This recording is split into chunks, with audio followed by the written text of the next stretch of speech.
اهلا بيكم في قناتي. ما تنسوش تعملوا لايك وسبسكرايب وتفعلوا الجرس وتعملوا شير، وكمان ما تنسوش تتفرجوا على الجزء الاول والتاني من القصه. هسيب لكم الروابط تحت. يلا بينا نبتدي. هيون بيغمى عليه ووجو بتمسكه عشان ما يقعش. ساعتها بيك بيجي وبيشوفهم فبتطلب منه المساعده وبياخدوه للمستشفى سوا، والدكاتره هناك بيشخصوه بالارهاق. بعد ما بيعملوا له اللازم هناك بيك بيرجع هيون لبيت، وساعتها هيون بيعرف بيك انه ووجو بتحبه وبينصحه يخلي علاقتهم رسميه بسرعه. بيك بيرجع البيت وهو مبسوط وبيبعت رساله لووجو عشان يعترف لها ويخلي العلاقه رسميه ما بينهم، وبتوافق ووجو على طول. الايام بتمر وهم مبسوطين. بيك بيعمل كل حاجه عشان يفرحها ويبقى جنبها، لكن ووجو بتطرد من البرنامج كمؤلفه ليه وما بتبينش لزمايلها انها زعلانه وبتخبي الخبر ده عن بيك. وبيحصل ده بسبب ان المنتجة مش عاوزاها تكون في الفريق عشان شاركت في التمثيل، وبيبقى البرنامج بتاعهم هيكمل لأجزاء تانية من غيرها. وبتتألم أكتر كمان لما بيجيلها شغل لكن بيطلبوا منها انها تشارك معاهم كممثلة مش مؤلفة. في الوقت ده بيك العالم بتاعه كمان بيتقلب وبيجيله عرض لإعلان تجاري مع هيون. رغم انه بيكون إعلان محرج شوية لكنه بيكون مبسوط لأنه قدر يكسب فلوس ويساعد عيلته. كمان بقى عنده مدير أعمال وبقى مشهور، والمعجبين بيبدأوا يتعرفوا عليه في الأماكن العامة. وبعديها بيحكي لوجو بحماس عن الإعلان وهي بتبقى فخورة بيه جدا، لكن هي بتستمر في الكذب عليه وبتقول له إنه حياتها ماشية تمام برضه. من ناحية تانية هيون كمان بيعاني برضه زي ووجو بالظبط. بعد ما اترفض من ووجو في برنامج المواعدة سمعته المثالية بتتأثر وواحد من برامجه بيتلغي، لكن لحسن الحظ بيجيله عرض البرنامج تاني مع بيك، وبيكون موضوع البرنامج بيركز على صداقتهم. وبيفتكر ساعتها بيك الوقت اللي كانوا فيه قريبين من بعض في المدرسة الثانوية. هم كانوا فعلا أصحاب جدا قبل ما يبعدوا عن بعض. هيون كان بيحكي لبيك عن أبوه العنيف والإهانة اللي بيتعرض ليها في البيت، وبيك كان بيحكي ليه عن ديون عيلته وإنهم دايما بيهربوا عشان يستخبوا من الديانة. وبنرجع للبرنامج. بيك وهيون بيعيدوا إحياء صداقتهم وبيصوروا البرنامج في بيت هيون، وبرغم إن الأجواء بتبقى محرجة شوية بينهم لكن بينسجموا مع بعض. وبيك بسرعة بيدافع عن هيون لما المخرجة بتطلب منه إنهم يحطوا الكاميرات في أوضة معينة، لكن هيون بيرفض. فده بيخلي المخرجة فضولية وبتصر إنها تدخل الأوضة دي، فبيك بيتنرفز عليها وبيدافع على صديقه. وبعد النجاح الكبير لبرنامج المواعدة، الكاتبة المساعدة اللي دلوقتي بقت الكاتبة الرئيسية بدل ووجو بتروح لبيك وبتعرض عليه إنه يكمل معاهم في البرنامج. ساعتها بيعرف إن ووجو سابت البرنامج وبيبقى متفاجئ وبيسأل نفسه ليه ووجو خبت عنه الموضوع ده. بيقابلها بعدين وبيتكلموا شوية وبيطلب منها إنها تحكي له اللي بيضايقها لما تكون زعلانة وإنها ما تكبتش حزنها في نفسها. ووجو بتطمنه إنها بخير وإن مفيش حاجة مضايقاها وما بتحكيلوش عن الموضوع، وهو عشان يفرحها بياخدها ويتفسحوا شوية. لكن كل شوية بيقابلوا المعجبين اللي بيتكلموا عن البرنامج، والناس بتبقى زعلانة من ووجو عشان رفضت هيون. مش بيلاقوا مكان فيه خصوصية وما فيهوش ناس تتعرف عليهم، فبيمشوا مع بعض شوية وبيروحوا البيت. في اليوم اللي بعده بيك بيقابل ووجو، كانت ساعتها مع زميلتها في الفريق، فبيحاولوا هما الاتنين يتظاهروا إنهم مفيش حاجة بينهم عشان ما يحصلش مشاكل. والبنت بتقترح على بيك إنه ينضم ليهم في عمل خيري لتنظيف البطاطين لكبار السن. بيك بيوافق بسرعة وبيساعد الفريق. بعديها لما بيخلصوا شغل بيروحوا الخيمة عشان يستريحوا. ووجو أخيرا بتعترف لبيك إنها بتعاني وبتعيط، وبيك بيغني ليها تهويدة عشان يريحها. بتظهر البنت اللي كانت الحب الأول لبيك وهي متضايقة من بيك ووجو لأن الناس ابتدوا يعرفوا إن علاقتها ببيك مش حقيقية وإنه بيتجاهلها. فبدافع الغيرة والحقد بتنشر على السوشيال ميديا إن برنامج المواعدة ده كان مزيف. ساعتها ووجو وبيك بيشوفوا المنشورات عن برنامجهم والناس بقوا ضدهم والتعليقات مسيئة ليهم، فبيضطروا يعلنوا عن علاقتهم لأصحابهم وعائلتهم عشان يلاقوا حل. فصديقة ووجو المخرجة قالت إن الحب الأول لبيك قالت حاجتين في البث بتاعها على السوشيال ميديا وهم لازم يوضحوهم سوا عشان يلاقوا حل. أول حاجة قالت إن ووجو وبيك كانوا على علاقة قبل بداية البرنامج، وتاني حاجة اتهمت ووجو بطرد البنت اللي كانت في فريق بيك عشان تاخد مكانها. وللأسف البنت دي عملت مشاكل ليهم وهربت لفرنسا. الفريق هيحتاج دليل عشان يرد على كلامها. الناس ما بتوقفش الهجوم على ووجو وبيك، والإعلام بيستمر في الضغط عليهم عشان يقولوا حاجة. فبتقترح مديرة هيون على بيك إنه يعمل مقابلة مع الصحفيين وينكر فيها كل الاتهامات اللي اتوجهت له، بس بيك مش بيكون متأكد إنه هيقدر يكذب ولا لأ بسبب مرضه. زاد الهجوم الإلكتروني على بيك، فأبوه دخل على السوشيال ميديا عشان يدافع عن ابنه، ووالدة ووجو كمان حاولت تبقى هادية وسط انتقادات عملائها لوجو، وبسبب غضب الجمهور اضطروا يلغوا البرنامج. ووجو بتحس بالذنب وبتقرر تزور الاستوديو عشان تعتذر لفريق العمل، وعلى الرغم من انهم تفهموا موقفها الا انهم حسوا بخيبة امل فيها. هيون زار بيك عشان يخفف عليه، وقعدوا يفتكروا في ايام زمان لما هيون جمع من اصحابه فلوس وادوها لبيك عشان يساعدوا عيلته في تسديد الديون. فبيك كرامته نقحت عليه ساعتها وزعل من هيون جامد واتخانقوا سوا. فبينصحوا هيون انه يتجاهل الناس اللي بتتكلم عليه ويعيش حياته زي ما هو عايز. فبيشكروا بيك على نصيحته. وهم ماشيين راجعين للبيت لقوا بنت متأثرة بالإشاعات وبتحاول تأذي ووجو. مسكوها وخدوها للشرطة. البنت بتقعد تعيط وبتعترف انها غلطت وانها عملت كده بس عشان ولائها لهيون كمعجبة، وانها حست بالخيانة من تصرفات ووجو في انها سابت هيون عشان بيك. ووجو بتتعاطف مع البنت وبتوافق انها تسحب الشكوى اللي قدمتها ضدها لو دفعت تعويض عن الأضرار اللي عملتها. اما هيون بيسيبهم وبيبقى متضايق من تصرفات معجبينه، وبيحكي للمساعد بتاعه عن انزعاجه من انه بيكسب رزقه من تعصب متطرفين زي دول. قرر بيك يعمل مقابلة مع صحفيين بعد ما شاف قد ايه ان الوضع بقى خطير وينكر فيها علاقته بوجو. بس المقابلة بتتحول لاعتراف حب دراماتيكي لما بيك ما بيقدرش يكذب وبيفضح علاقته بوجو وبيهاجم الحب الأول ليه وبيتهمها بالتضليل والكذب، وبيكون متضايق ان المعجبين بيدافعوا عليها مع انها شخص سيء جدا.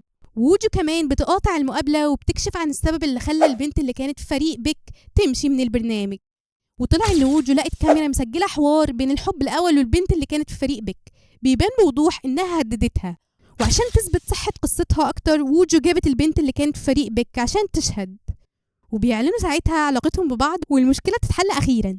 بعد يوم بيك بيحكي لوجو ان الزرار ما كانش مفتوح وانه ما عطش، رغم كده ما عرفش يكذب. فبتحاول ووجو تخلي بيك يكذب وبتضغط على الزرار لكن مش بينفع. فبتقول له يروح للدكتور يعرف رأيه في الموضوع. فبيروح له بيك يشرح له اللي حصل. فبينصحه الدكتور يكمل حياته وبيقول له انه لازم يبطل يفكر في ازاي صراحته ممكن تأثر بشكل سيء على حياة الناس اللي بيحبهم، وبيقول له انه لازم يعيش في الحاضر وما يتنبأش بالمصيبة قبل ما تحصل. بعديها بيخطط بيك لرحلة مع عيلته لانهم ما راحوش قبل كده في رحلة سوا وبيبقوا عايزين يسافروا دايما بس ما بيكونش معاهم فلوس. بعدين بيضطر ما يروحش معاهم للرحلة وبيعتذر لهم بسبب ان صديقه محتاجه في شغل عشان هو استقال من شغله في المحطة وبدأ يشتغل أعمال حرة، وبيبقى عايز يجمع فلوس أكتر عشان يساعد مراته في دفع فواتير المستشفى لبنتهم المريضة. فالفريق بتاع صديقه بيروح للجبل عشان يصوروا برنامج تلفزيوني هناك. بيتفاجئ بيك لما بيشوف BN بيشارك في البرنامج. فاكرينه؟ BN سلوكه اتغير تماما بعد ما اتكشفت حقيقته قدام الناس وخسر جمهوره والعقود التجارية، ودلوقتي بقى مطرب تروت.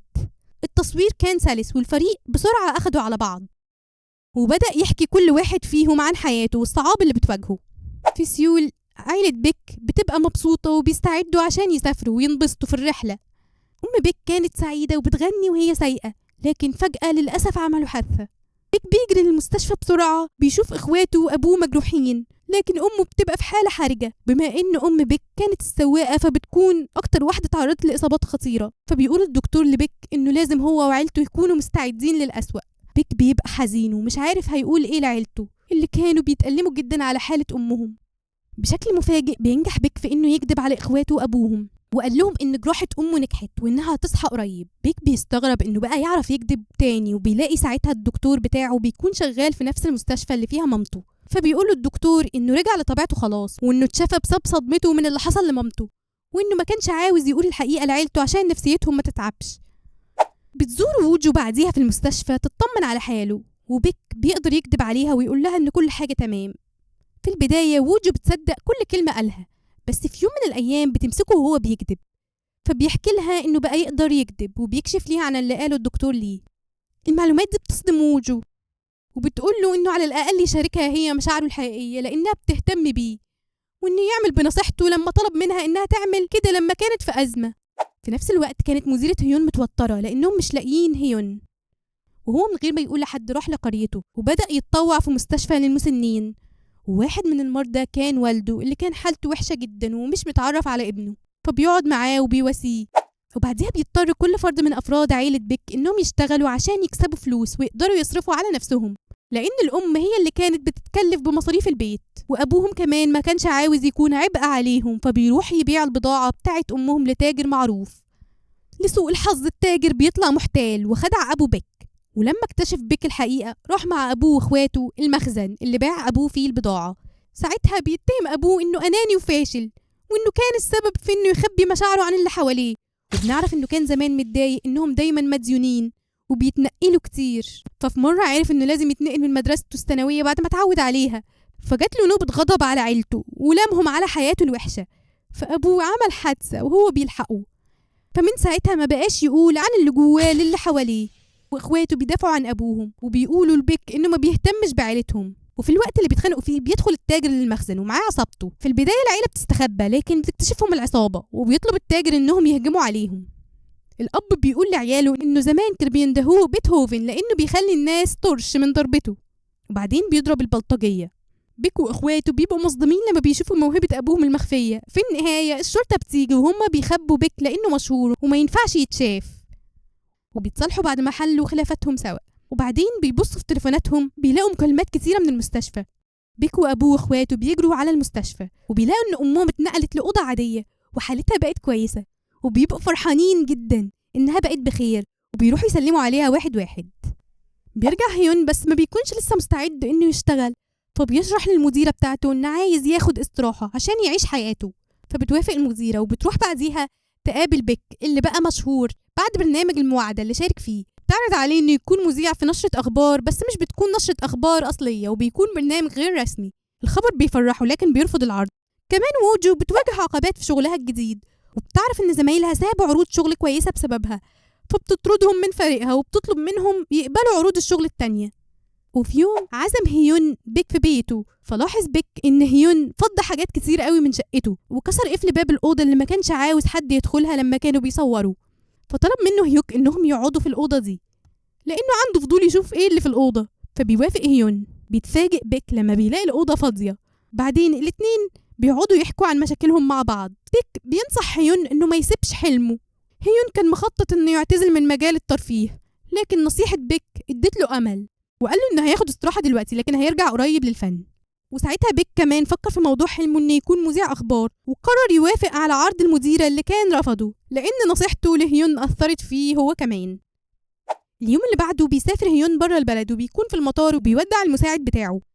كمان ووجو بيجيلها خبر كويس في شغلها وبيقرر يساعدها اصحابها، وبيرجع لها فريقها تاني وبتبتدي تشتغل على برنامج جديد وبتكون مبسوطة.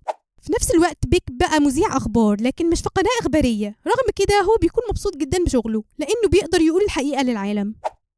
بعد 6 شهور بيرجع هيون من بره وبيستقبله فريق ووجو معجبينه بحرارة، وكمان بيك بينجح في شغله وبيبقى سعيد. بعديها بيروح يتقدم لووجو عشان يتجوزها وهي بتوافق. ما تنسوش تعملوا لايك وشير وسبسكرايب وتفعلوا الجرس. سلام.